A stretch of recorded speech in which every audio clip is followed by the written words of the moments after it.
Kun ga irin abin da muke gaya muku, kowa ya tanadi ID card ɗin shi kuna wasa.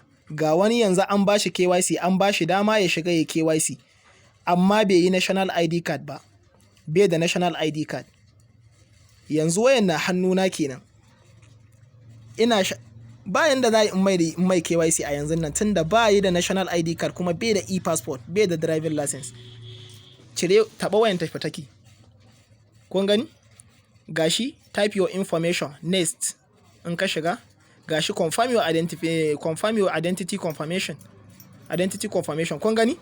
An ba shi dama ya fara KYC, amma an samu matsala sakamakon bai yi national ID card plastic ba. Ko ba dole bane sai ka mai da shi plastic, ka yi PDF kawai, ka yi zooming ɗin shi, ka yi screenshot, zai ma KYC ba wani matsala. Kun ga irin abin da ake gaya muku. Da Allah kowa ya je ya ƙoƙari ya tanadi ID card ɗin shi domin ya tsira a gudu tare a tsira tare. Na gode.